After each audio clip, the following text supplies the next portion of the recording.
Bom dia a todos e todas, sejam todos bem-vindos, todas bem-vindas. Eu e a Irene estamos aqui para mais um encontro da Teologia Pé no Chão, ao som do clamor de um povo que, como esse que nós estamos estudando, resiste à dominação.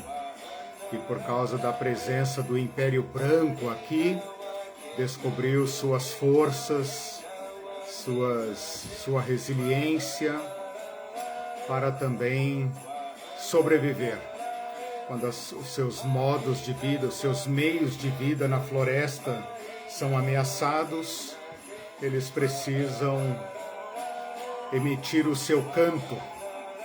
Nessa semana assistimos o velório do Bruno Pereira Araújo, e esses povos originários gritando como se fossem parentes de Abel: onde está nosso irmão? Onde está nosso irmão? Então é com esse clamor, com esta chamada, que nós iniciamos hoje o nosso 17º encontro. Esse cântico nos faz lembrar que o povo tem forças para resistir, mesmo que sejam forças absolutamente desproporcionais, mas o povo encontra dentro de si, no seu meio, no seu espaço político, forças para resistir. Bom, meus queridos e queridas, nós estamos nesse curso Jesus e a Política, estamos chegando mais ou menos à metade do curso, caminhando para encerrar a terceira parte, porque nós vamos dedicar a quarta parte inteira do curso para o personagem que importa nessa nossa temática, que é Jesus. Até agora nós estamos estudando a política, né? Mas o nome do curso é Jesus e a Política. Então, uma vez reconstituído esse cenário do mundo de Jesus, com suas diversas forças internas, nós estaremos aptos, então, a estudar o que Jesus falou a respeito destas questões políticas, práticas da vida. O curso, como vocês sabem, foi dividido em 4 partes. Na primeira parte, nós isolamos para análise a presença dos romanos na Palestina. Na segunda parte, nós isolamos para estudo o papel que as autoridades judaicas desempenharam nesse estado de coisas. E nessa terceira parte, nós isolamos o povo como se referindo àquela parcela de uma nação que é a maioria absoluta, obviamente, e que está, em grande parte, destituída dos instrumentos formais de poder. Então, o povo não tem exército, o povo não comanda a sua economia, o povo não comanda os modos de produção, o povo não comanda a justiça. O povo recebe, sofre o peso desta máquina de dominação. Mas como eu tenho falado desde o começo, o povo também tem seu poder, sua força. E então a dominação de um povo é uma luta de poder. De um lado, uma minoria absoluta que detém o monopólio da força, de outro lado, a maioria absoluta que é desprovida desses instrumentos de poder, né?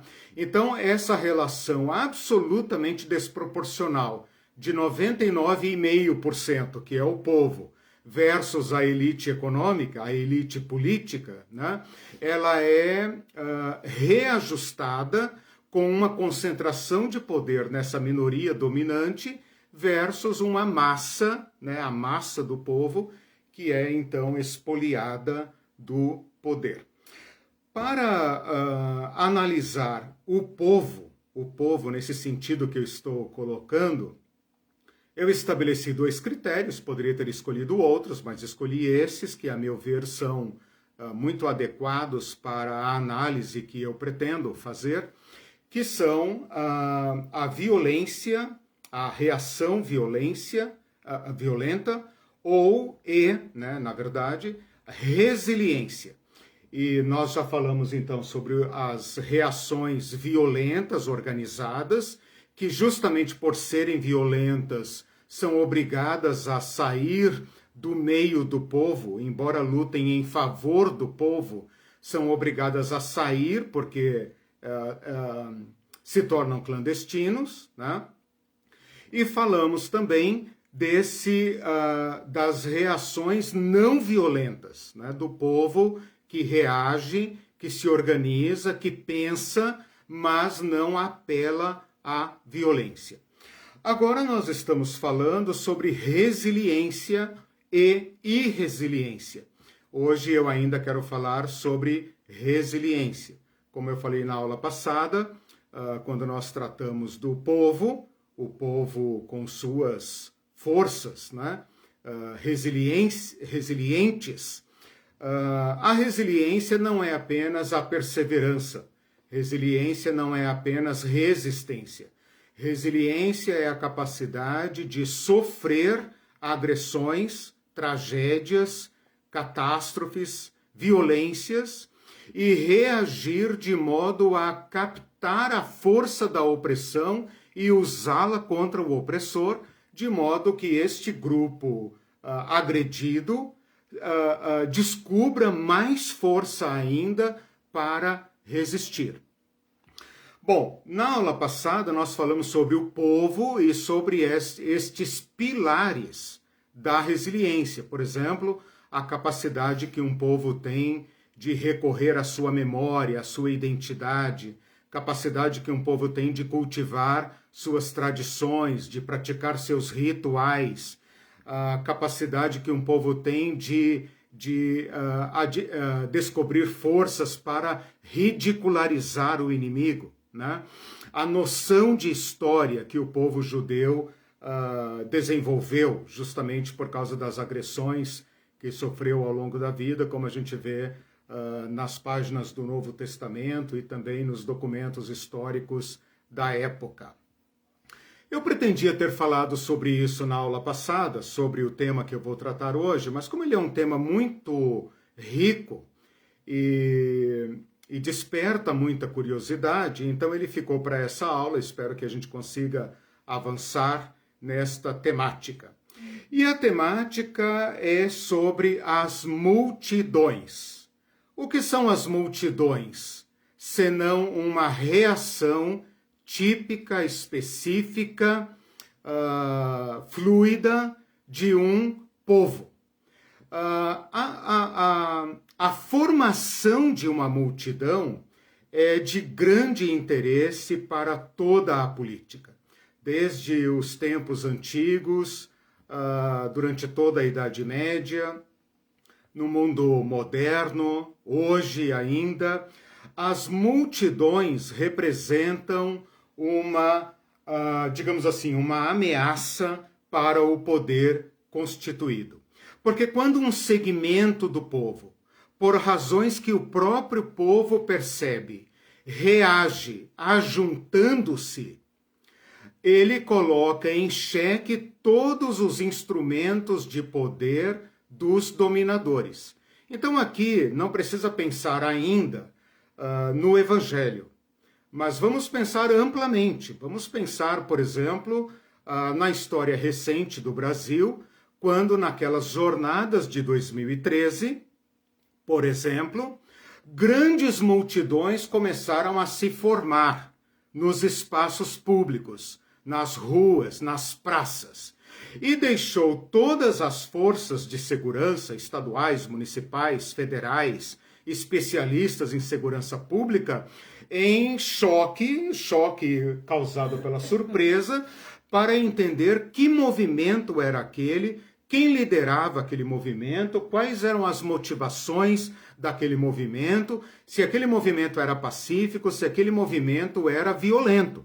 E às vezes aquele movimento se comportou de forma pacífica, como quem diz, nós queremos isso, Se o governante nos der isso, nós voltaremos para nossas casas. Por exemplo, o aumento de 20 centavos, né? O famoso aumento de 20 centavos em São Paulo. Né? Então, digamos assim, aquela primeira multidão que se forma, ela quer dizer o seguinte: o governante, baixa o preço do ônibus. Nós não aceitamos isso.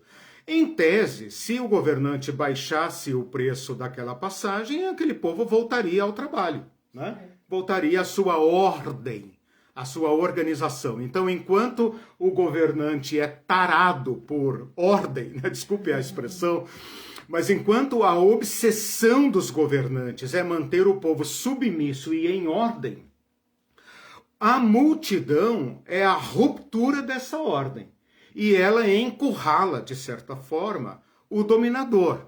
Porque o dominador descobre que a multidão tem uma força descomunal, surpreendente, imprevisível, e que as autoridades, com todos os seus aparatos de segurança, não têm muito o que fazer, a não ser apelar para uma violência extrema. É claro que hoje os governantes modernos, eles já descobriram, né? Granadas, bombas de gás, helicópteros, né? Os professores aqui do Paraná lembram muito bem disso, helicópteros jogando bombas de gás, aquela coisa toda, bala de borracha, jatos d'água, tudo isso compõe o aparato do Estado moderno para reprimir multidões.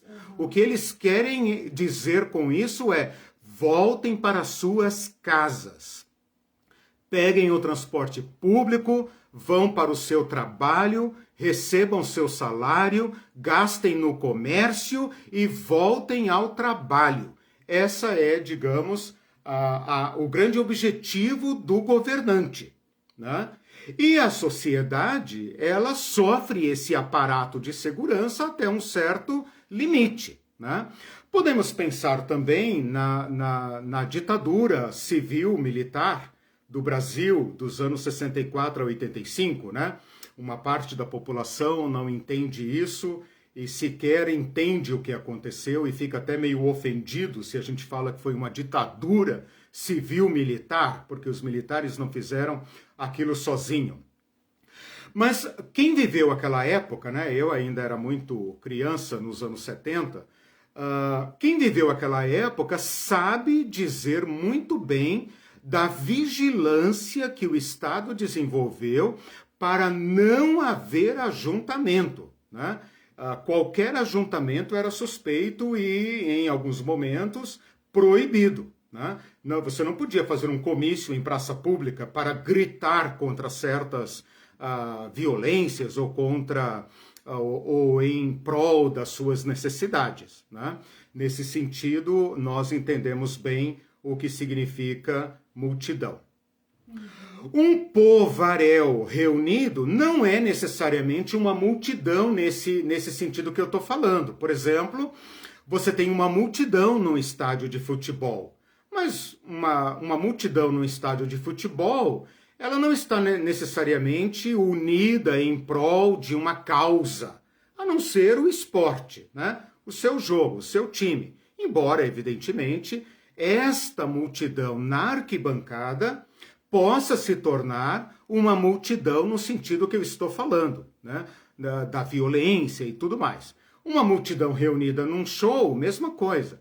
Então não basta que haja um ajuntamento de pessoas num dado espaço.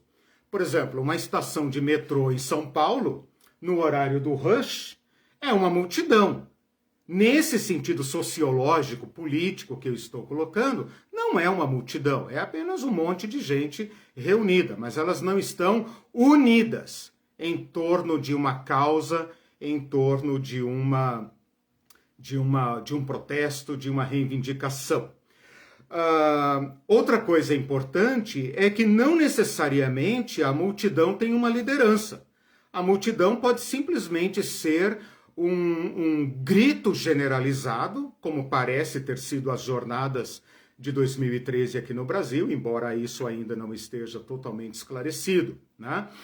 Então, esta multidão, por ser um movimento espontâneo, né, espontâneo, de um povo em torno das suas causas, uma reação de um povo, a ruptura da ordem, uma manifestação potencialmente poderosa, é a multidão que nós estamos querendo dizer aqui.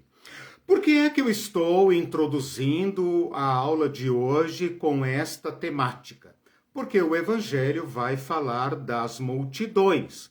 E porque nem sempre nós entendemos a grandeza, a dimensão, a importância, o risco de reunir multidão naquela situação do Evangelho.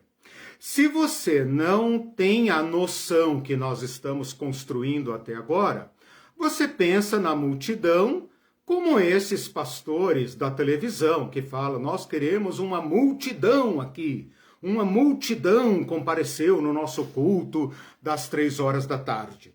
Então fica parecendo que Jesus é um pastor pentecostal, neopentecostal, dono de uma rede de TV, que por causa dos seus milagres, por causa da sua boa oratória, etc., reunia uma multidão. E o máximo que a autoridade da época fazia era cuidar do estacionamento, do tráfego e tal, para não haver tumulto, não perturbar a ordem e tal.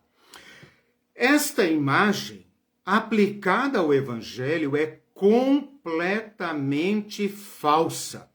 Se você apenas reunir agora, na sua memória, e depois repita esse exercício, se você montar agora o quebra-cabeça, desde a primeira parte do curso, com as legiões romanas, com o Herodes e depois com o governador romano, o Herodes Antipas, os publicanos, a justiça, o poder de matar, o poder de usar violência extrema contra qualquer movimentação suspeita, o domínio que Roma exercia sobre os meios de produção, que significa dizer todos devem estar ocupados em produzir para que os objetivos de Roma sejam atingidos. Se você pensar na parte 2 do curso, em que nós tratamos do trabalho que as autoridades judaicas exerceram para manter o povo em ordem, conformado, debaixo da lei de Deus, mesmo que isso favorecesse a dominação romana, se você montar todo esse quebra-cabeça, você vai perceber que qualquer ajuntamento era altamente suspeito e despertaria toda a atenção de qualquer das autoridades, incluindo aí, obviamente, as autoridades judaicas. Uma coisa é o povo se reunir para ir em Jerusalém comemorar a Páscoa. Este é um ajuntamento, uma multidão que está prevista e que, portanto, está sob controle das autoridades judaicas. Muito diferentemente disso, está um homem como João Batista, que é um Zé Mané ninguém, que não pertence ao status oficial das autoridades, ele é um outsider, né? Ele é um verdadeiro, literalmente outsider, vem do deserto, não compõe, não se apresenta com a indumentária autorizada, vem com uma indumentária que faz lembrar os profetas livres que afrontavam a ordem estabelecida e começa a provocar multidões. E depois, de certa forma, autentica um outro cabeludo, barbudo, de Nazaré, também sem pedigree nenhum, não tem nenhuma escola reconhecida pelo povo judeu, pelas autoridades judaicas, e que começa a arrastar grandes multidões por onde passa. Ou por que você acha que Jesus se reúne com o povo no deserto? Por que Jesus não se reúne com o povo dentro da cidade, na praça pública da cidade, né? Então, esta movimentação do evangelho, que o próprio evangelho não esclarece, não dá o tom da movimentação social, é que nós queremos destacar aqui.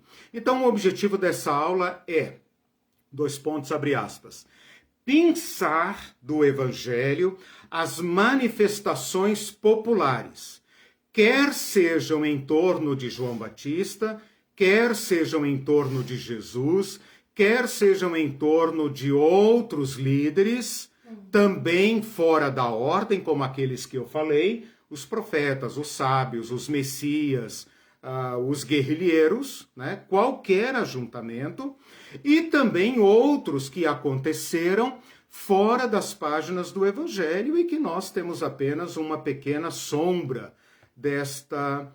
destes acontecimentos. Deu para entender? Com isso eu espero apagar o mundinho cor-de-rosa, né? Aquele glamour do Jesus romântico, né? Do filósofo grego, né? Que muitas das vezes é uma pessoa honrada, que todos correm para ouvir, né? Porque os gregos amavam novidade, qualquer discurso novo era muito bem-vindo, né? Se o apóstolo Paulo não tivesse falado da ressurreição, provavelmente nós teríamos hoje uma escola filosófica paulina, na filosofia clássica, né? Mas Paulo estragou tudo, coitado. Bom, esse é o tema, então, da aula. Deu para entender? Sim. Tudo bem até aí? Vocês estão me acompanhando? Bom, então deixe-me continuar um pouco aqui ainda na parte de teoria das multidões para a gente compreender. Olha só, o mundo moderno, a política moderna, a ciência política moderna, ainda hoje não gosta muito do termo multidão. O termo multidão, como eu estava dizendo, ele tem uma conotação de desordem. Ele tem uma conotação de fúria, de violência. E, portanto, demanda do Estado uma máquina, né? Vamos dizer assim, a multidão é um certo monstro. Porque uma multidão em praça pública, ela pode tudo. Ela pode depredar, pode matar, ela pode invadir, ela pode tumultuar, ela pode trancar as vias de acesso. Então a multidão ela é um monstro, né? E monstro aqui tem aquela conotação que nós conhecemos bem da Bíblia, das bestas, né? Mas aqui nesse caso não é o governante que é o monstro, é o próprio povo. Então esta multidão, como sendo um recorte do povo, manifestando sua liberdade de se reunir e manifestando seu protagonismo em reivindicar suas necessidades contra o governante, é um conceito altamente suspeito e que leva o Estado também a assumir feições de monstro, né? Os teoristas, os teóricos da ciência política, né? Clássicas da formação do Estado, eles colocam o Estado como sendo aquele monstro, né? Um grande leviatã. Por quê? Porque o povo é um monstro. O povo tem que ser mantido em ordem.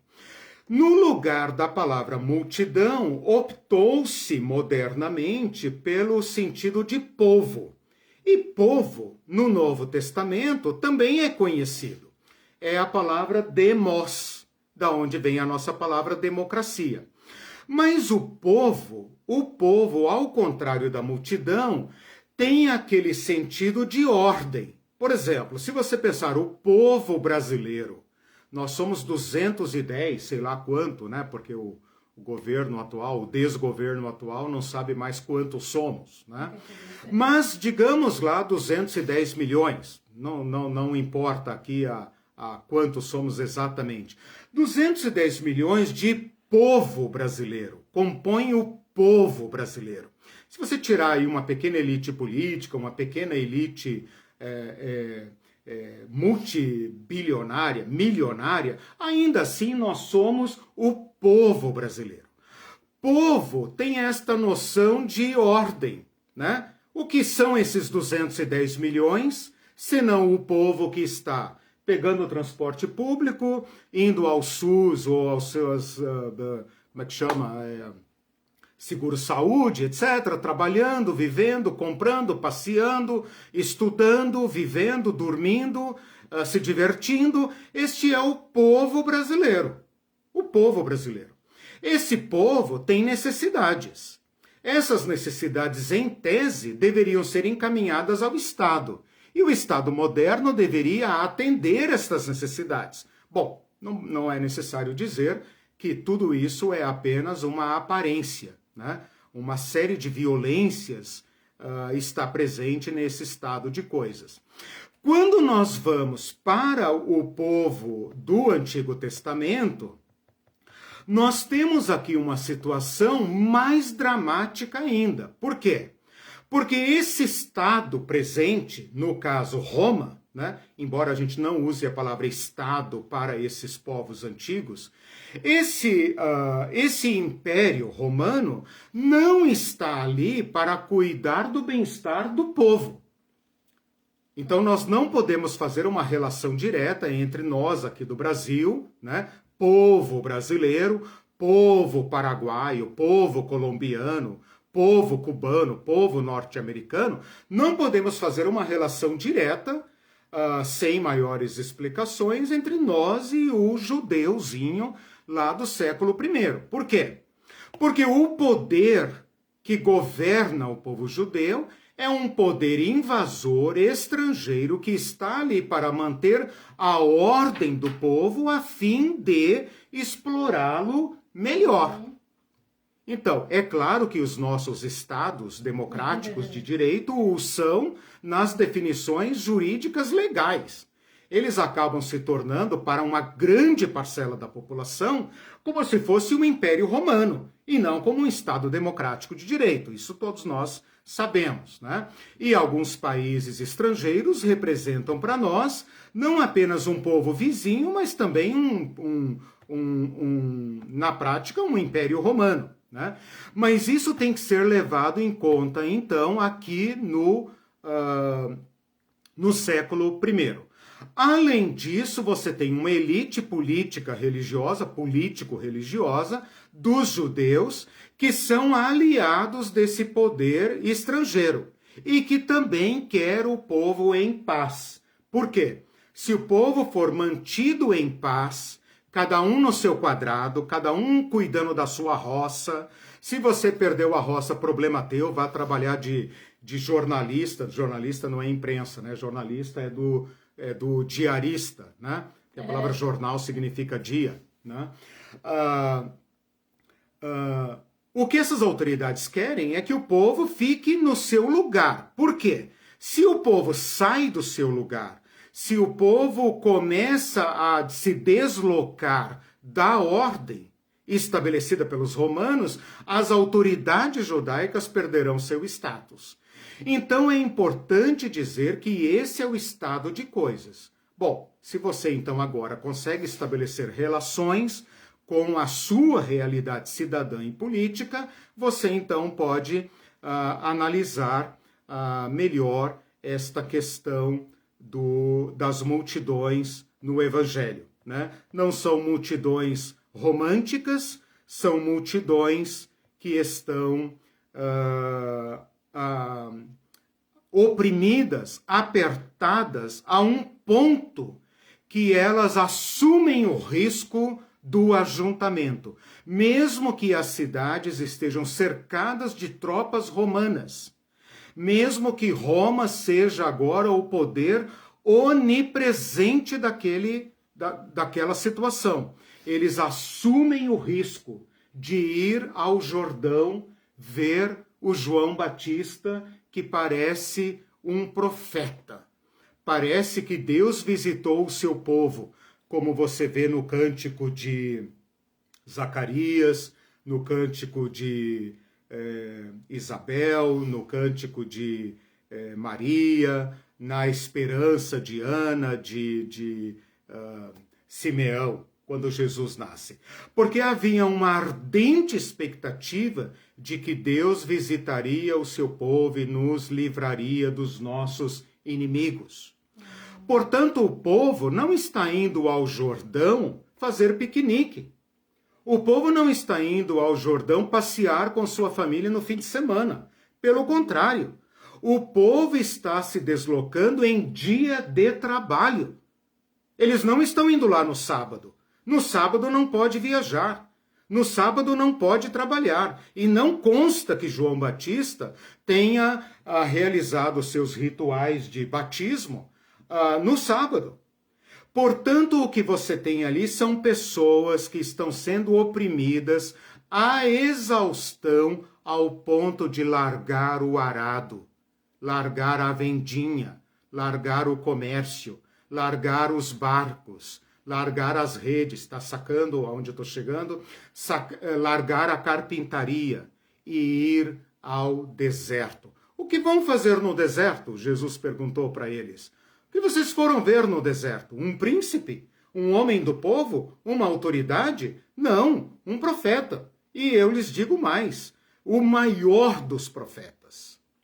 Então é nesse sentido que nós temos que colocar aqui as autoridades e as multidões. As multidões podem se deslocar livremente. Elas podem ir atrás de João Batista, como elas podem ir atrás do governador, elas podem reivindicar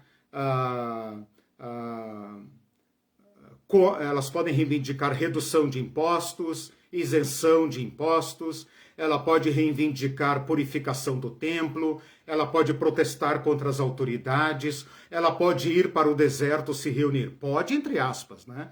Pode no sentido da autonomia, né? Permissão para se reunir, espero que você já tenha entendido, que não há. Portanto, todo ajuntamento que não seja religioso, portanto, oficial e sob o controle das autoridades legítimas dos judeus, leia-se sacerdotes, todo ajuntamento é ilegal.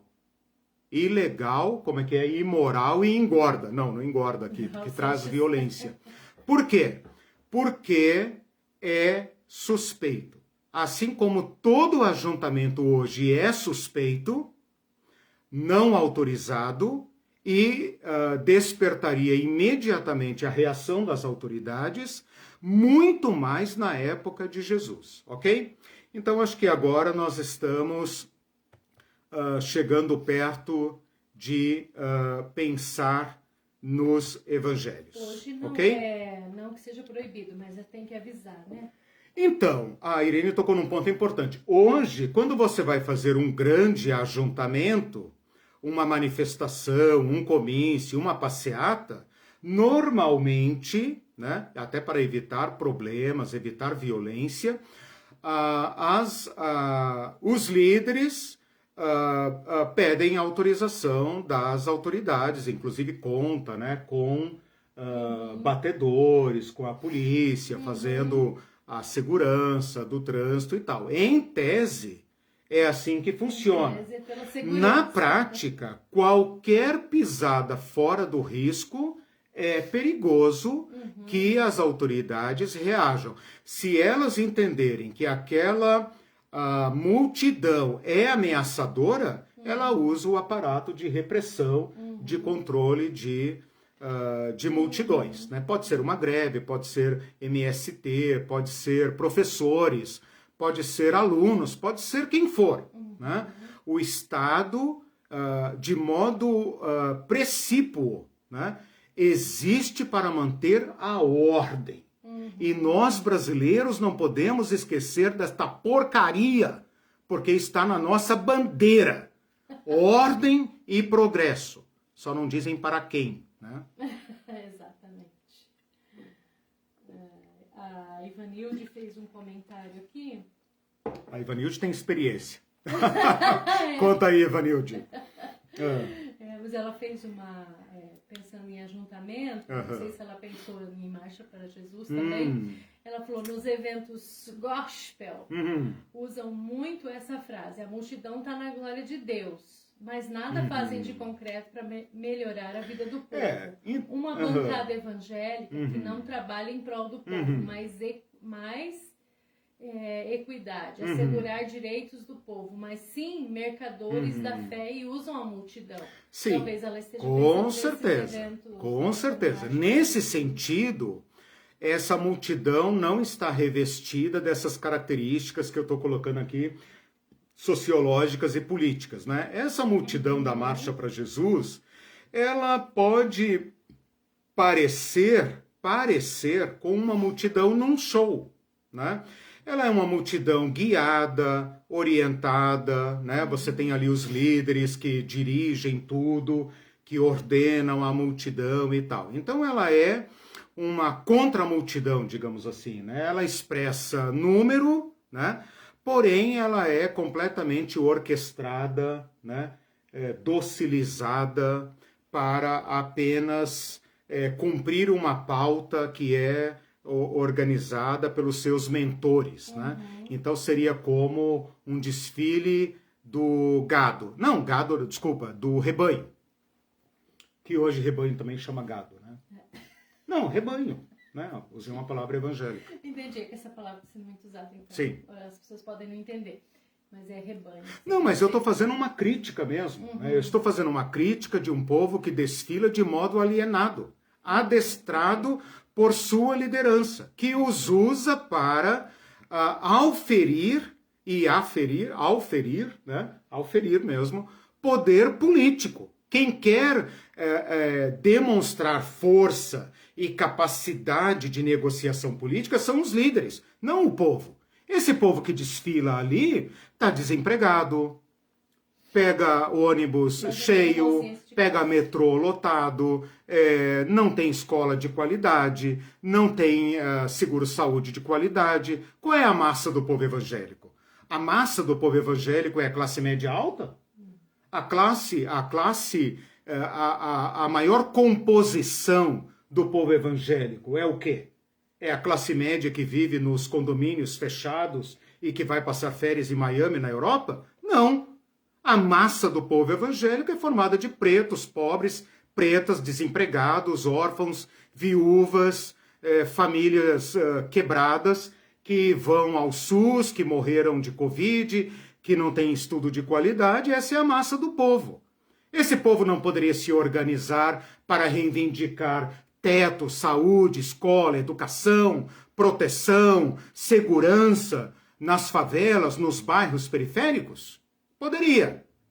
Quem é que os induziu, como Paulo falou para os Gálatas, né? Ó insensatos Gálatas, vocês poderiam estar vivendo a liberdade do Evangelho. Quem os induziu a atingir os seus objetivos espúrios, né? Então é nesse sentido que eu chamo mesmo de rebanho no mau sentido. Bom, a multidão também ela é uma ameaça, né? Porque ela representa liberdade, né? A multidão, por exemplo, nesse caso da Marcha para Jesus, ela é uma multidão organizada, né? Tem ali os carros de som, etc, né? Parece aquele mágico tocando a flauta e os cordeirinhos atrás seguindo a música e tal, né? Desculpe, eu sou cristão, tá? Eu tô falando contra mim, entendeu? Eu também fui criado dentro do rebanho, então é uma autocrítica, né? Mas ela tem que ser feita, quem sabe alguns entendam e acordem, né? Como eu estou aqui também tentando sair da letargia. Eu falei sexta-feira, né, que a palavra verdade em grego é uma palavra negativa, aletheia, não letárgico, né? Então a verdade tem que nos desamarrar, ela tem que tirar a nuvem dos olhos, ela tem que nos fazer enxergar. Então esta aula quer mostrar para vocês esta dinâmica interna do Evangelho, né?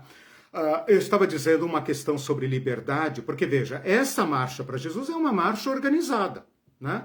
Dali não vai sair nenhuma pauta social, vai sair pauta moral, etc., essas coisas artificiais, mas a pauta social não vai sair, né? Ninguém ali vai reivindicar terra, teto, água, por causa da alienação. uma multidão no sentido do evangelho, ou como em outro sentido que nós vemos aqui, por exemplo, nos Estados Unidos, ou aqui no Brasil, né? Na América Latina, de um modo geral, na Europa, né? Vemos por aí, né? Esse fenômeno da multidão, ela é uma ameaça também aos dominadores, porque ela é livre. Normalmente a autoridade quer saber quem é o líder. Quem é o líder? Né? Aqui no Brasil, na época da ditadura, eles pegavam qualquer um que parecia suspeito, né? E levava para o cacete, né? Nos porões da ditadura, para falar quem é o líder. Quem é o líder? Quem é o cérebro? Por quê? Porque a autoridade sempre pensa que o povo não tem autonomia, né? E que se o povo está na rua é porque tem que ter um ideólogo levando o povo para a rua. Esse é um conceito falso. É um conceito falso. Por isso assusta tanto o dominador. Porque o povo pode reagir como povo, né? É claro que ele tem lideranças populares, etc. Ninguém nega isso. Mas o povo tem força própria. E é esta força que assusta o dominador. E uma multidão andando atrás de Jesus, não é porque Jesus panfletou na cidade dizendo, vão para o deserto, eu estarei lá numa campanha de 3 dias. Pelo contrário, a multidão arrebatava Jesus, cercava Jesus, impelia Jesus a um ponto que Jesus tinha que montar num barquinho, né? Embarcar num barquinho e falar, afastem-se um pouco da praia. Por quê? Porque essa multidão é um caldo popular livre. O próprio Jesus demonstra cuidados pessoais. Ele fala, quem me tocou? Mestre, a multidão te aperta e você vem com esse papo de quem me tocou, cara? Você está no meio de cotovelos, empurra, empurra. Né? Uma multidão pode se debandar e causar pisoteio e morte dentro dos seus próprios membros. Né? Então, é o estouro da boiada, né? Como se fala. Então, uma multidão, nesse sentido que nós estamos falando do Evangelho, ela é livre. João Batista não é líder da multidão. Jesus não é dono da multidão. Jesus quer mandar a multidão embora, ela não vai. Ele termina o sermão e o povo não vai embora.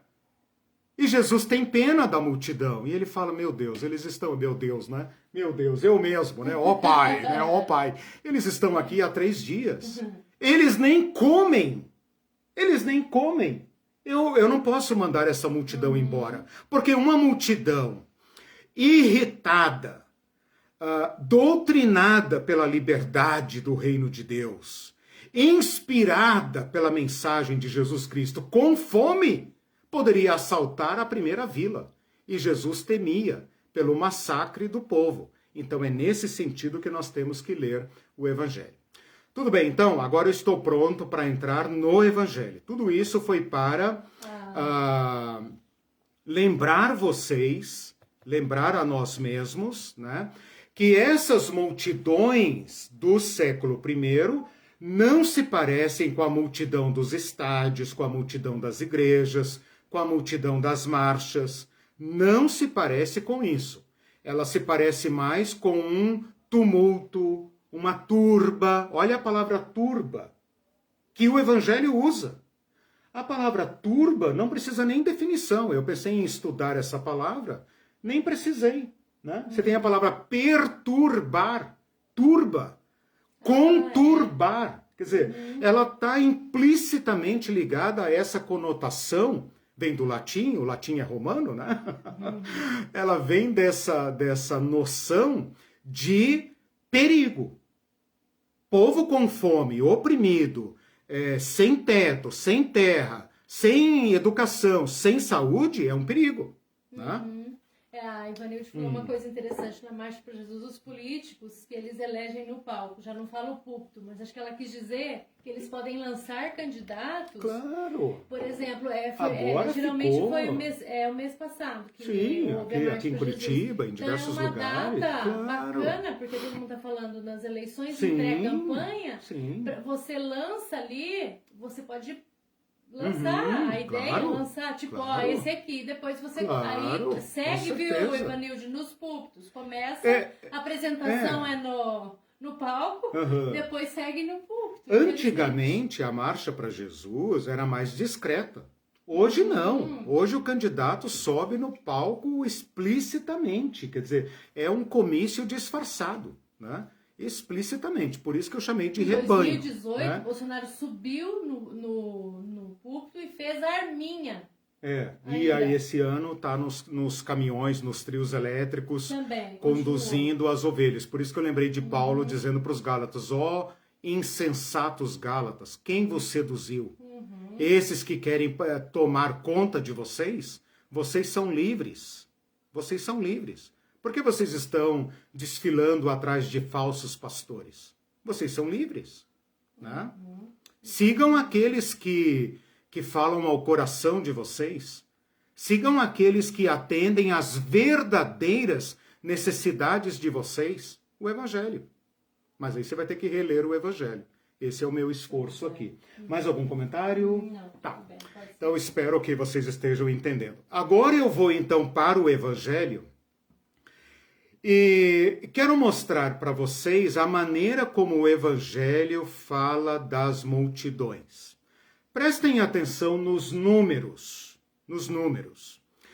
O Evangelho fala de multidões, de milhares de pessoas. Nós temos um caso em que foi feito o censo da multidão, aliás, 2 casos, né, que os evangelhos relatam, e isso atesta para todos os efeitos a autenticidade do evento, porque para a crítica bíblica, quando um evento ocorre, aliás, quando um evento é narrado apenas num evangelho, pode haver uma suspeita de que houve dúvida naquele relato, o número de testemunhas é pequeno. Quando você tem um evento que ocorre, que é narrado em 2, 3 ou até nos 4 evangelhos, isso dá um peso muito grande à evidência. A primeira multiplicação dos pães é narrada nos 4 evangelhos. Então, esse é um evento que está acima da crítica, né? O povo crítico continua discutindo se Jesus de fato multiplicou os pães ou não. Não vou entrar nisso aqui agora, porque não me interessa para o meu objetivo, mas ali se fala de 5.000 homens. 5.000 homens, que poderia facilmente nos levar a uma conta básica de 15.000 pessoas. Porque fala homens, fora mulheres e crianças. Então ali havia famílias inteiras que deveriam estar no campo, deveriam estar semeando, o homem, a mulher, os filhos, os empregados ou os vizinhos, etc., deveriam estar fazendo mutirão nos seus campos para manter a despensa abastecida. E estavam no deserto atrás de um pregador, né? E depois nós temos um outro relato, chamado de segunda multiplicação dos pães, que fala de 7.000 homens, fora mulheres e crianças, que poderia ser uma multidão aí, sem dúvida alguma, de mais de 20.000 pessoas. E eu estou sendo muito modesto nesse censo, né? Porque eu estou contando quase que uma mulher e uma criança para cada homem. Parece até que eu estou falando da classe média baixa brasileira, que tem um filho por casal, né? Se a gente pensar que cada casal daquele tinha 5, 6, 7, 8 filhos, fora os que morriam, né? Que não vingava, como diziam os nossos pais e avós, né? Não vingou, né? Poderíamos pensar numa conta gigantesca, né? Ao ponto de Jesus falar, olha, o que vamos fazer com esse povo, né? Além destes números muito elevados, porque, por exemplo, nós estamos aqui em Curitiba, Uma multidão de 20 mil pessoas, quem consegue colocar 20 mil pessoas na rua, é uma manifestação muito respeitável. Né? Se fosse em São Paulo, talvez, na Avenida Paulista, talvez seria pouco. Para Curitiba é muito.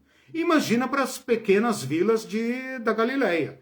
20 mil pessoas, 15 mil pessoas, 30 mil pessoas, é uma multidão altamente perigosa. Então agora você já entendeu que o judeu não se ajunta a não ser sob o olho das autoridades. Das autoridades. Né? Aí você poderia perguntar, tá, então por que não houve ataque? É uma pergunta boa para a gente ir levando aí para a continuidade da aula. O Evangelho menciona a palavra multidões, aliás, o Novo Testamento menciona a palavra multidões 174 vezes. Estou na página 3 ali. 174 vezes em ocorrências. 174 vezes é muito. Qualquer estudioso da Bíblia sabe que uma palavra ela recebe o peso pela quantidade de vezes em que ela ocorre num texto. Se ela fosse mencionada precariamente, como por exemplo a palavra demos, que é povo, é mencionada acho que 10, 11, pouquíssimas vezes. Né? A palavra multidão é mencionada 174 vezes. Dessas 174 vezes, 148 nos evangelhos. Então percebam o tamanho do problema. Tá? 174 no Novo Testamento. No Novo Testamento. Tá? No Novo Testamento. Dessas 174 vezes, quem é bom de conta faz aí uma continha de 3, aí uma regra de 3, e coloca ali a porcentagem de ocorrências, né? 148 de 174, de 100 é quanto, né? Olha só, eu não vou fazer conta de cabeça porque, né, eu vou ter que pegar papel e tal. Dessas 174 vezes, 148 vezes ocorre nas páginas do Evangelho. Significa dizer que Jesus, João Batista e os outros, não estou falando de Jesus ainda, estou falando das multidões. Significa dizer que os romanos tinham um problema grave de segurança na Palestina. Um problema grave. Não apenas porque se trata de um ajuntamento de camponeses e pobres espoliados, portanto, comendo pouco, morrendo cedo, tendo 1000 problemas para enfrentar, e ainda assim abandona a sua vida precária, né? E vão para a praça e para o deserto se manifestar, que provoca uma profunda insegurança nas autoridades. Não apenas isso, né? Mas afeta a produtividade. Então, não apenas é um problema de segurança pública, para usar um termo moderno, né? Problema de segurança pública. Não é um probleminha ali que um vizinho matou o outro porque é a vaca do outro, não sei o quê. Não é isso. Não é violência doméstica, não é violência pontual. Esse problema de segurança pública que está pulsando nas páginas dos evangelhos. E, além disso, um outro problema que fica aqui um pouco escondido é o problema econômico. O cara que está na multidão não está plantando.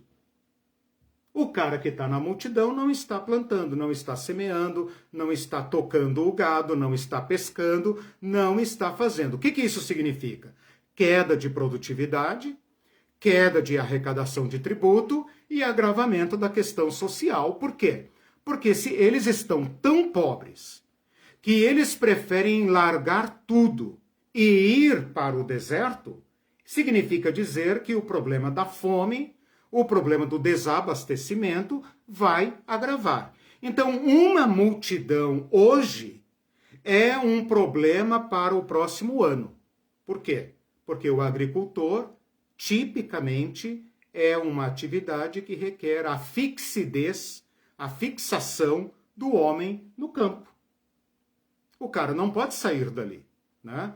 E toda exploração econômica, ela tem que se dar até um ponto em que o oprimido, o cara que sofre a opressão, suporta. O aparato de opressão e de exploração no Brasil e em qualquer lugar do mundo, ele tem que se dar até um ponto em que o operário, o trabalhador, consegue. Ele pode levantar 5 da manhã, trabalhar pra caramba em 1, 2, 3 empregos, chegar em casa 8 da noite, fazer janta, fazer a tarefa dos filhos, etc. E voltar no outro dia, mas ele ainda aguenta. Ele ainda aguenta, ele faz um churrasquinho no fim de semana, ele vai assistir o futebol, ele vai passear não sei aonde, ele vai beber, ele vai no samba, sei lá. Ele vai na igreja, ele vai alguma coisa. Só que tem uma medida que o explorador não pode ultrapassar.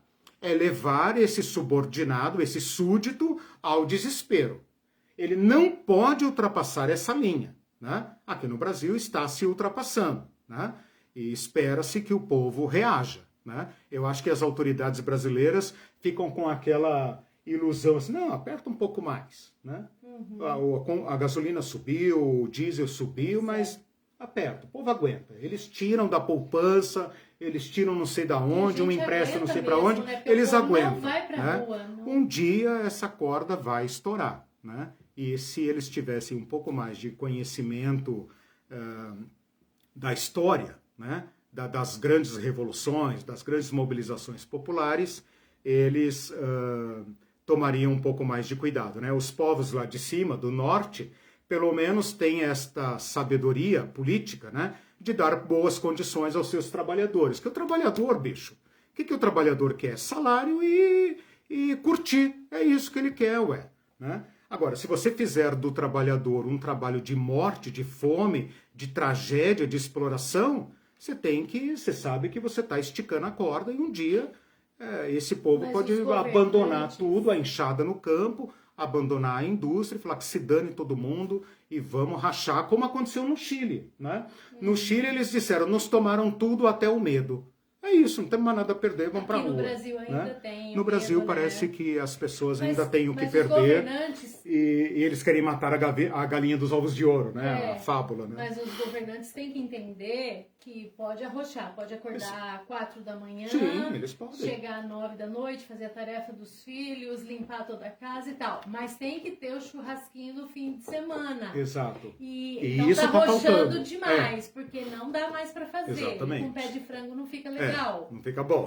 Então, assim, a coisa arrochou demais, né? É por isso que eu lembrei dos Gálatas, né? Ó, insensatos Gálatas, né? O que seus pastores estão fazendo com vocês, né? Que estão fazendo vocês beijarem a mão dos seus torturadores, né? O que vocês estão fazendo? Bom, então eu falei que é um grande problema, tanto de segurança pública como de economia, acho que você já entendeu isso. Você tem, então, exemplos nas escrituras de turba, em alguns lugares a palavra oklos. Oklos é a palavra grega para multidão. Você vê que a palavra multidão em português não vem do grego, mas vem do latim, né? Multitudine, múltiplos, né? Multidão. E turba, já falei, né? De turbar, de confusão, de desordem, de descontrole, né? Então nós temos essa conotação latina. A palavra grega, até onde eu me lembro, não tem reflexo, né? Depois eu até vou dar uma olhada nisso. Parece que ela não sobreviveu na língua portuguesa, a palavra oklos. Então ela é usada em relação a Jesus, ela é usada em relação a João Batista. O Evangelho fala que numerosas multidões, olha isso, você já tinha ouvido falar de plural de multidões? O Evangelho tem plural de multidões, né? Eu não me lembro agora como que o grego do Novo Testamento fala isso, mas em Mateus 4, 25, fala que numerosas multidões, talvez multidões de diversas vilas, né? Afluíssem para o deserto, para um lugar ermo, e então ali fossem ouvir Jesus. Jesus pregou muitas vezes para as multidões, Jesus atendeu muitas vezes as multidões, porque as multidões no Evangelho são aquelas, na maior parte das vezes, associadas a Jesus ou a João Batista. O Evangelho não se dá o trabalho de falar de multidões em torno de outros líderes, mas eles existiram. E multidões também os acompanharam.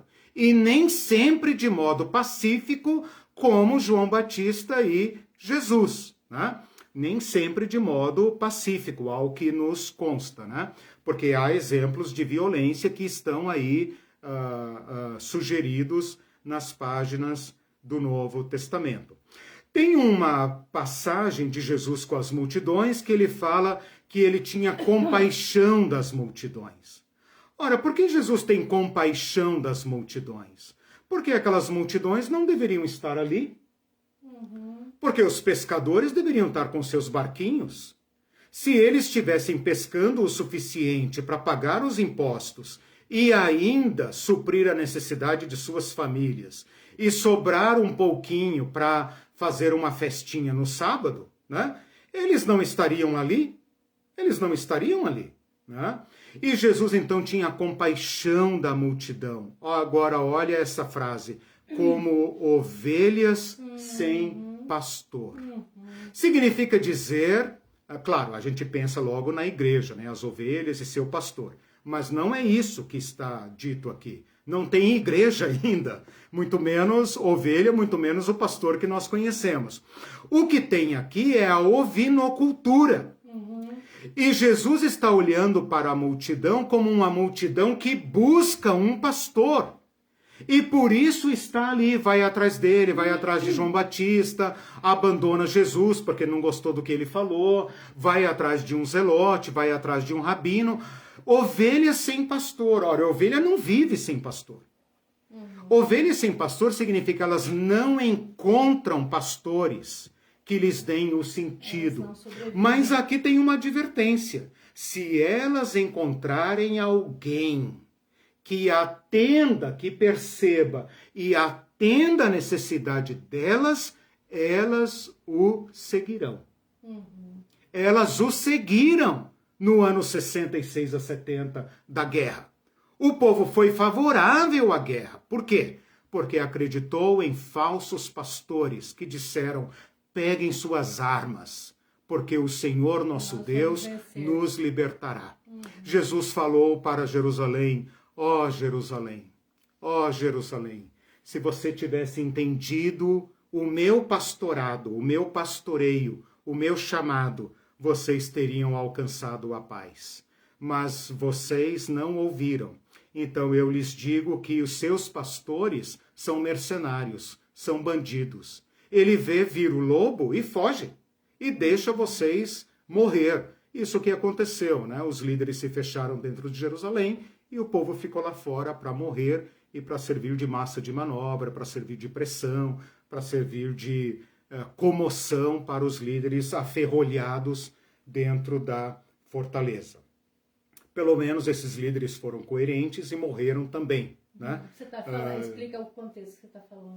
Da guerra de Jerusalém. Época, Tá, não, falei 66 a 70, desculpe, né, esclarecendo. A guerra de 66 a 70, as ovelhas sem pastor seguiram os pastores. Quais pastores? Aqueles que disseram: venham atrás de nós, que nós libertaremos vocês. Por que esse povo foi? Porque quer liberdade. Porque quer arar o seu campo em paz, quer pescar o seu peixinho lá no mar da Galileia e tal, e levar para casa e atender os pobres da sua família, e não passar na banquinha do publicano para deixar lá os 20%. E depois, na hora de comercializar, depois na hora de vender e etc., ter que pagar imposto em cada esquina. É isso que eles queriam. Quando os caras mostraram para eles que isso era possível, eles foram. E para deixar isso bem claro, eu não falei isso nas aulas passadas, uma das primeiras medidas ao tomar Jerusalém, quando os judeus tomaram Jerusalém no ano 66 e tomaram o templo, expulsaram os romanos e expulsaram as autoridades judaicas, Eu vou fazer aqui uma pergunta valendo 1 ponto na média final. O que vocês acham que eles atacaram primeiro no templo? Vocês acham, vou dar as opções, né? Vocês acham que eles atacaram os tesouros? Vocês acham que eles atacaram os celeiros? Vocês acham que eles atacaram o quê? Né?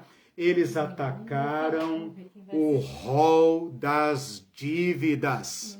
Eles foram direto na caixa forte, onde os ricos anotavam as dívidas para escapar do ano sabático, para escapar do perdão das dívidas que a lei de Moisés estabelecia. Se você ler Flávio Joséfo, você vai ver esta informação. Um dos primeiros atos dos revolucionários judeus foi pegar o acervo de dívidas, onde estavam escritas as notas promissórias, e queimar.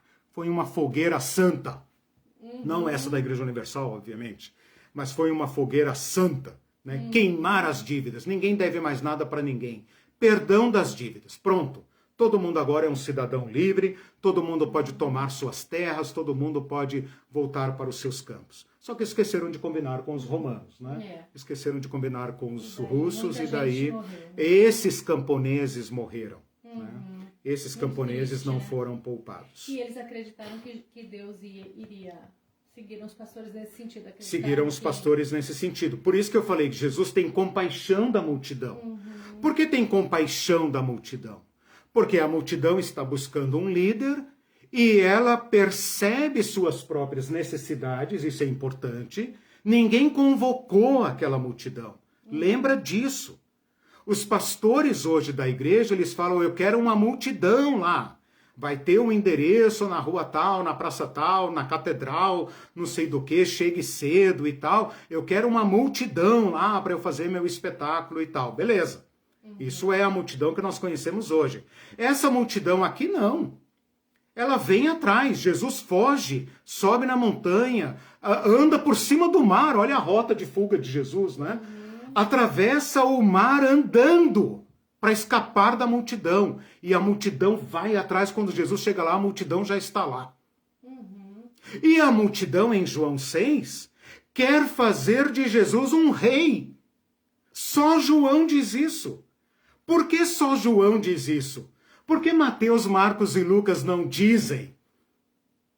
Você tem que se perguntar. Mas João fala que a multidão estava ao ponto de agarrar Jesus, levantá-lo nos ombros e começar com Jesus uma grande revolução. Ora, gente, essa multidão está querendo o quê? Ouvir o discurso, ir para o céu?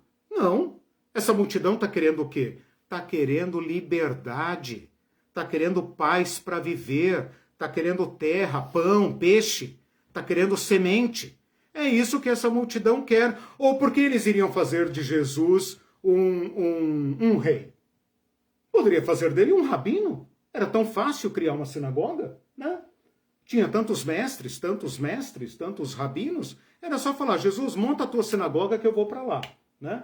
Monta a tua sinagoga que, ó, eu tô lá. Eu serei o primeiro membro, darei o dízimo na sua sinagoga. O que você mandar nós fazer, nós faz, né?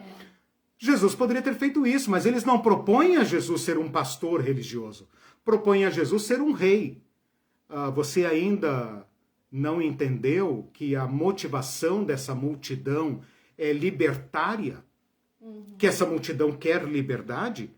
Ela não quer pão só, como Jesus falou. Vocês querem apenas pão. Elas querem pão e liberdade. Porque se elas tiverem pão, elas dão uma banana para os romanos. Mandam os romanos as favas. O problema deles com os romanos é que os romanos cortaram os meios de vida. E então eles têm que beijar a mão do torturador para poder viver. Porque se eles reclamassem, os romanos poderiam fazê-los se arrepender. Então Jesus tem compaixão da multidão. Essa multidão vai para o deserto, essa multidão se reúne com Jesus não apenas no sábado, como eu falei, mas em qualquer dia da semana. Então você tem que se perguntar, o que um camponês está fazendo 3 dias no deserto? É ilógico, completamente ilógico. Nós hoje aqui na cidade urbana, nós podemos tirar uma licença, uma férias e tal, e nos retirarmos. Se quiser fazer um retiro espiritual, quiser, sei lá, visitar um mosteiro, fazer voto de silêncio, sei lá, qualquer coisa, ir para o campo, pescar, para a praia deserta, você pode fazer o que você quiser. Eles não. O agricultor, por sua própria natureza, está ligado ao campo. E agora, triplamente ligado ao campo. Por quê? Porque ele tem que produzir mais. Se ele produzisse apenas para sua família e para sua subsistência, ele já está fixado no campo, concorda? Sim. Quando ele é obrigado pela máquina imperial a produzir mais, aí que o cara não pode sair do campo mesmo. Roma consegue 2 efeitos. Consegue manter a produtividade daquele cara, dizendo, pague o imposto. Se você não pagar o imposto, sua vida vai virar um inferno na terra. E também consegue manter o povo controlado, porque o peão sabe que ele não pode soltar o barco por um dia sequer. Tem um encontro de Jesus com Pedro, que Jesus fala para Pedro, Pedro, empresta aí teu barco. Pedro fala, ai meu Deus, é tudo que eu não precisava, né? Ai caramba, uma noite inteira pescando, não pescamos nada e tal. E Pedro fala, tá bom, senhor. Vamos lá, você é amigo, né? Vamos lá. Não vou cobrar nada. Vou cobrar nada. Não vou fazer nada mesmo, perdi o dia. Quem sabe eu ouço aqui alguma coisa boa, né? Porque eles estavam de olho em Jesus, né? Jesus era um cara meio estranho, né? Quem sabe é ele, né? E depois da pregação, Jesus fala para Pedro, Pedro, já lavou as redes aí? Joga de novo ao mar. E Pedro fala, Senhor, pescamos a noite inteira e não pescamos nada. Você imagina o desespero agora? Não pescamos nada. Se tivesse pescado pouco, já teriam com que matar a fome. Mas ainda não era suficiente para pagar imposto. O cara sabe que entre a praia e a casa dele tem o publicano com a sua balancinha na mão. Este é o drama. Quando Jesus fala para eles, venham e sigam-me, eles abandonam o barco. E você acha, nossa, que romântico, né? Deixaram o barco para seguir a Jesus. Loucura total. Loucura total. Aí é abandonar mesmo a vida civilizada e ir para o tudo ou nada. Por isso a morte de Jesus é tão decepcionante. Por isso os discípulos, depois da morte de Jesus, se comportam como ovelhas sem pastor. Mas a gente Pedro não fala iria, assim, né, sentir assim, Pedro fala assim lá em João 21, né? Entendi. Vou pescar. E os outros discípulos falam, nós também. Tipo, vamos voltar assim, à nossa vida. Vamos esquecer essa fantasia, né? Cuidamos tanto para achar o Messias correto. E não era ele. Tinha tanto Messias chamando. Nós cuidamos tanto. E embarcamos num barco furado. Um barco furado. Né? Então é com esse sentimento amargo que a gente tem que ler o relato dos evangelhos, o relato dos discípulos de Emaús. Né? Relato de decepção, né? Eu tenho aqui algumas reações das autoridades à movimentação de Jesus. Por exemplo, em João 11:48, depois que ocorre o evento da ressurreição de Lázaro, as autoridades dizem assim, se deixarmos este homem assim, todos crerão nele. Virão os romanos e tirarão o nosso lugar e a nação. O que essa frase representa? Representa o seguinte, esse cara está causando tumulto. Se o deixarmos assim, os romanos virão contra nós, dizendo, vocês não estão aí, o que esse povo está fazendo? Essa festa é do calendário oficial? Esse homem é de alguma escola dos fariseus aí? Esse cara é o quê? Vão trabalhar. Então botem ordem nesse negócio. Senão virão os romanos e tirarão o nosso lugar. É óbvio. É óbvio. Então aqui você tem um sinal de que as movimentações populares de Jesus e de qualquer outro líder causava pânico nos judeus e causava pânico nos romanos. Né? Um outro testemunho está em João 12, 19, quando os fariseus, que também estavam escalados para desviar as multidões de Jesus e fazê-las voltar para o aprisco, para o rebanho, disseram assim: vede aí que nada aproveitais. Tipo assim, gente, nós estamos perdendo tempo. Todo mundo vai atrás dele. E a palavra aqui é cosmos, mundo. Todo mundo vai atrás dele. Entendi. É um sarcasmo, assim, é uma expressão assim meio de, como é que fala? De desacorçoado? Desanimado, assim, tipo já. Assim, gente. Não adianta. Daí, na sequência, vão resolver matá-lo. Porque não tem solução. Por quê? Com ele. Como é que matam Jesus? Convencem as multidões que esse cara é um traidor. Convencem as multidões que esse cara é um traidor.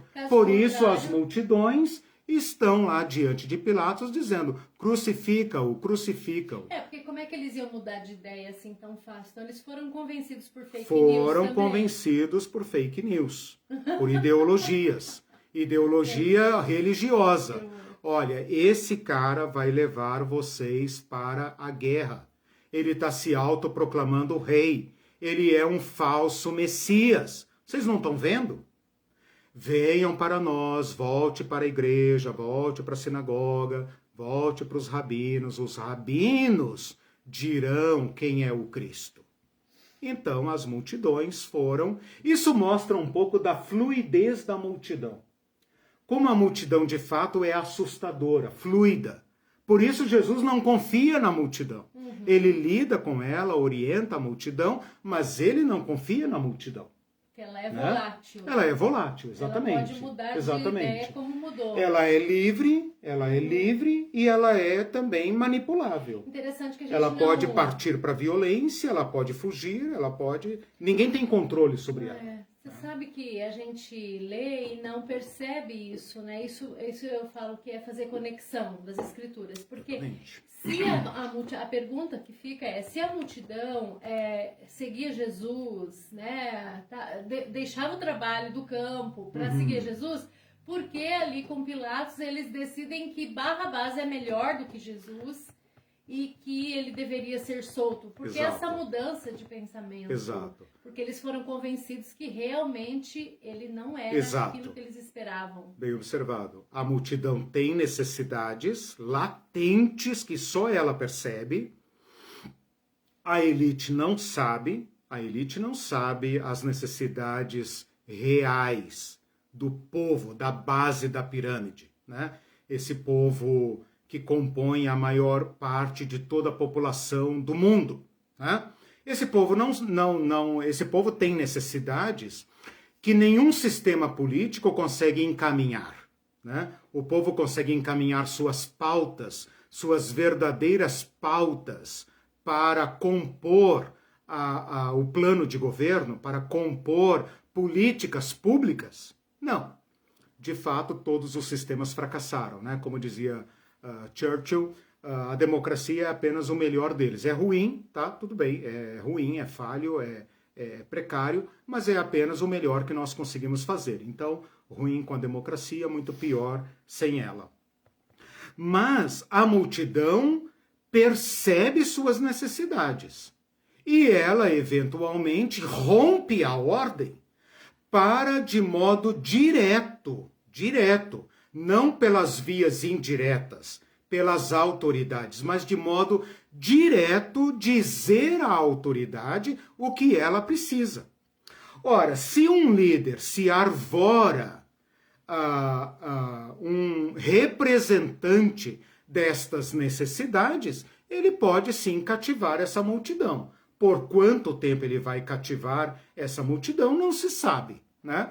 Mas enquanto esse líder falar, verbalizar, representar as necessidades reais de um povo, ele consegue, de certa forma, encabeçar, né, uma pauta de necessidades. Eu me lembro que em junho de 2013, ontem, inclusive, eu estava ouvindo uma entrevista sobre isso, porque a discussão em torno de 2013 ainda é um fenômeno para os especialistas, mas eu me lembro que na época havia uma certa crítica àquelas movimentações. Eu fui crítico daquelas movimentações, eu não aderi àquelas movimentações, né? Mas havia uma certa crítica, não eram as minhas críticas, né? Eu não fui por outros motivos, mas percorreu a sociedade, os especialistas, né, os cientistas políticos, uma certa crítica àquela movimentação porque ela não tinha uma pauta. Ela parecia ser tão espontânea, ninguém sabe até que ponto era espontânea de fato, mas ela de certa forma explodiu como uma panela de pressão ou como uma rolha, né? E cada faixa daquela multidão expressava uma necessidade. Então, de repente, a sociedade representada naquela multidão queria tudo. Desde 20 centavos de redução no preço do ônibus, como aumento de salário, como mudança na legislação trabalhista, como mudança do sistema previdenciário e etc., e aumento, e carreira, e segurança, e SUS, e não sei o quê. De modo que essa multiplicidade de pautas que a sociedade, digamos assim, vomitou em público, confundiu as autoridades, né? Se aquelas movimentações fossem, por exemplo, por diretas já, como foram em 85, 84, etc., talvez o povo, as autoridades tivessem entendido, o povo quer votar para presidente, né? Ou em 92, o famoso movimento das caras pintadas, o povo quer impeachment, pronto, acabou, né?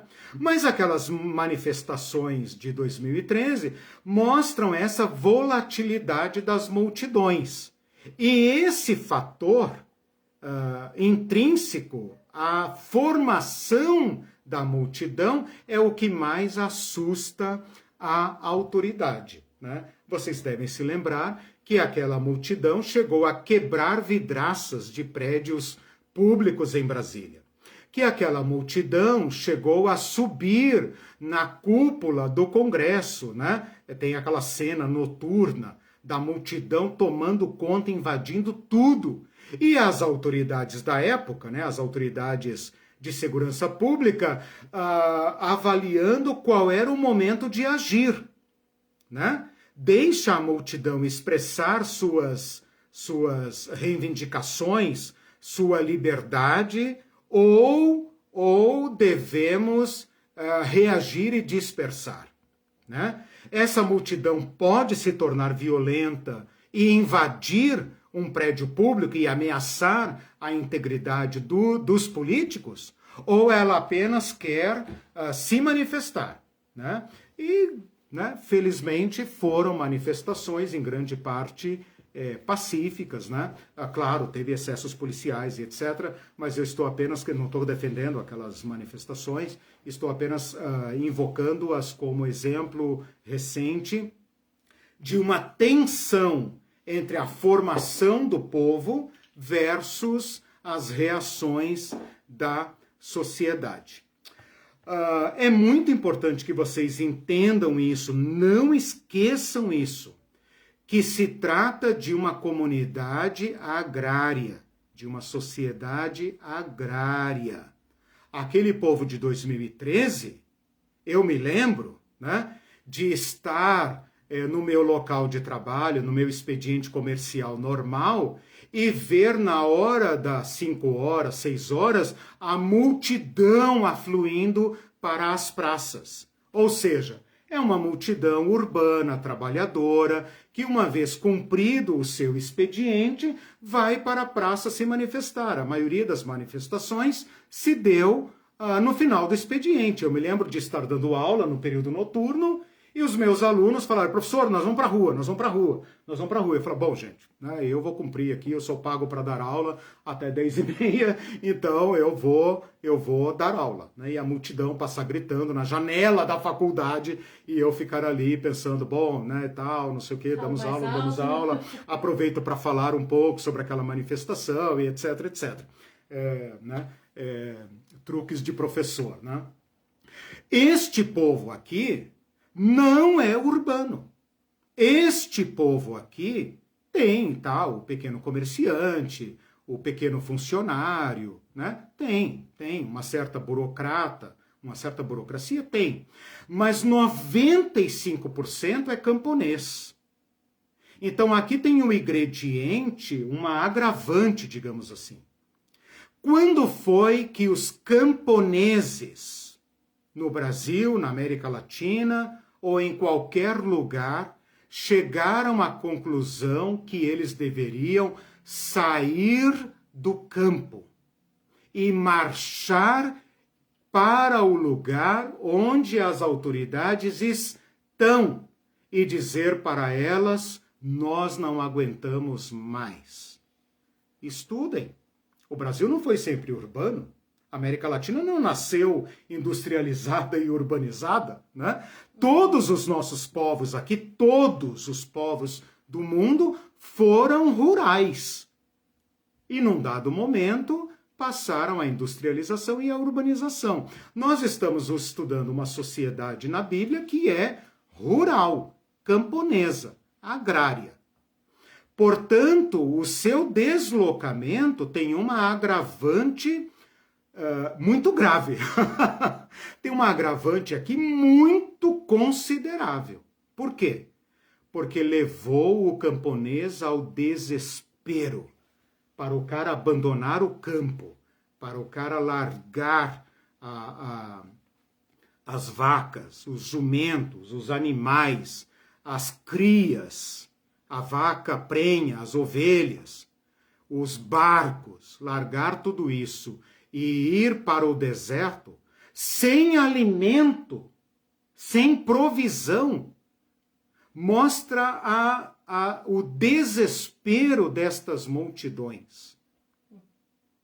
Jesus diria para essas multidões, fiquem tranquilos, voltem para os seus campos, paguem impostos, sejam bem bonzinhos, que obedeçam seus líderes, suas autoridades constituídas por Deus.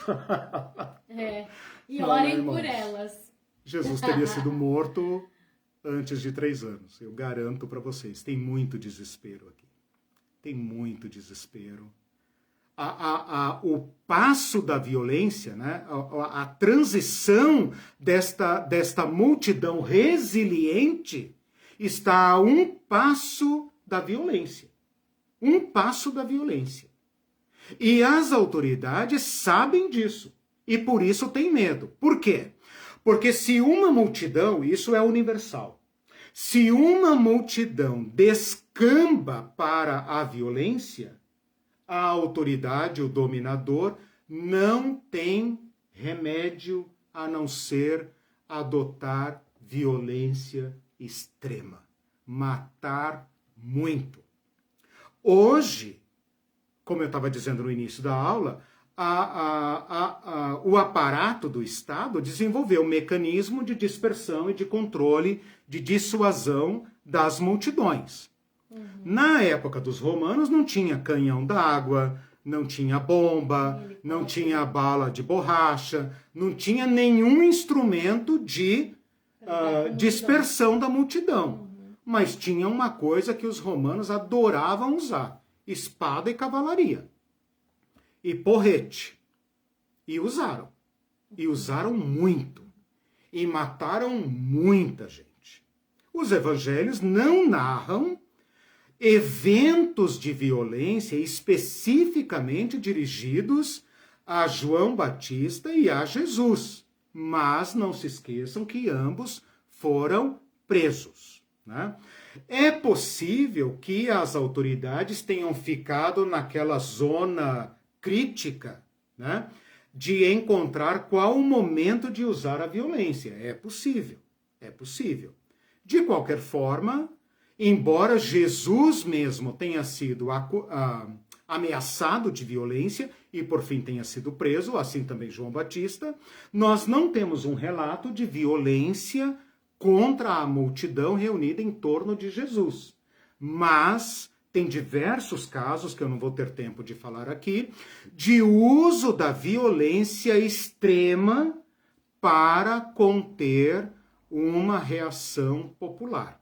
Quando a autoridade ameaçou o templo, ameaçou o sacrifício, entrou com imagens de César em Jerusalém, a multidão partiu para a fúria aberta. E aí acontece aquilo que toda autoridade faz. Fizeram no Brasil, fizeram na Índia, na África, na América, em qualquer lugar, nos Estados Unidos, em qualquer lugar. Violência extrema. Como o dominador é sempre em menor número, como é que ele combate uma multidão? Com violência extrema. Mas a violência extrema é um risco também para a autoridade. Ela é uma reação que a autoridade não quer. Porque pode trazer mais revolta. Porque ela quer o povo trabalhando. O opressor quer te convencer a trabalhar e pagar impostos. Não pode perder gente, perder trabalho. Exatamente. Não pode perder pessoas. Se você causa uma desordem no campo, você quebra todo o sistema de dominação. Então, é importante que o povo fique em paz. As autoridades judaicas foram usadas para manter os camponeses em paz. Esperar em Deus, irmão. Deus libertará o seu povo. E não é por meio desses barbudos aí, porque eles não falam de acordo com a nossa religião. Sigam João Batista, olha lá o que deu. Sigam Jesus, olha lá o que deu. Então, a autoridade, ela não quer usar esse expediente da violência extrema. Ela quer manter a máquina funcionando.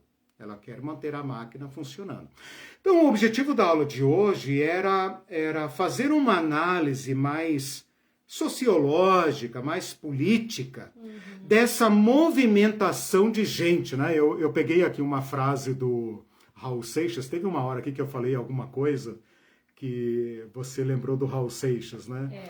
Tem uma frase aqui que eu até usei na minha pesquisa, uma música Metamorfose Ambulante, do Raul Seixas, que ele fala assim: esse caos de gente é sinal que algo está para acontecer. Então ele associa gente a caos. Muita gente reunida é caos. E se ela está reunida, é sinal de que alguma coisa vai rolar. E a autoridade não sabe o que é. E é uma forma de o povo manifestar sua liberdade. Ele assume o risco de se reunir, né? Então você poderia imaginar um cara lá no campo dizendo assim: vamos para o deserto? Não, cara, mas a colheita... Não, larga isso aí, vamos para o deserto. Vamos, eu tô indo. Fulano tá indo. Fulano também tá indo. Vamos deixar quebrar a produção. Vamos tocar no bolso dos romanos. Quebra a produção. Deixa esses caras sentirem, né? E eles vão para o deserto. E Jesus dá pão para o povo. Quebra a capacidade de oprimir dos romanos. Porque os romanos estão dizendo: vocês só terão pão se vocês trabalharem direitinho e pagarem os impostos. A gente deixa um pouquinho de farinha para vocês comerem pão o suficiente para continuarem vivos e continuar trabalhando. O povo vai para o deserto e Jesus dá pão para o povo. Isso é absolutamente revolucionário. Significa que o povo pode continuar reunido. Porque esse homem dá pão. Ele é que nem Moisés no deserto. Pode manter o povo no deserto, amotinado no deserto, causando terror para os impérios. Por quê? Porque esse povo está armando alguma coisa. Né? Quando o povo de Israel chega no Jordão, o povo já está tremendo de medo, já está quase se entregando, porque é uma multidão desvairada que vem do deserto. Né? Então Bom, atingi meu objetivo, espero que vocês tenham tido entendido. Vamos aos comentários e... Então você acha que...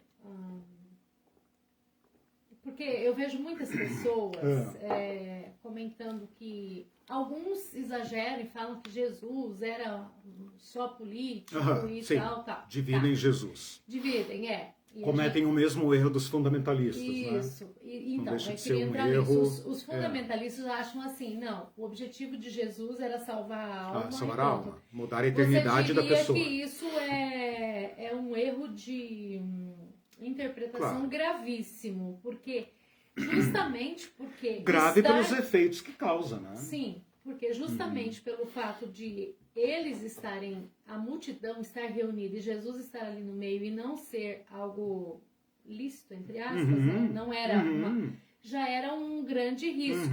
Ou seja, Jesus não era tão... Da parte dele também, né? Interessante, isso, né? Isso que eu pensei. Porque se as autoridades batessem ali, como elas querem evitar o risco extremo, envolvido e responsável. Tipo, quem é o líder desse negócio aqui? Né? Porque a multidão se reunia em torno dele, né? Isso. Então, exato.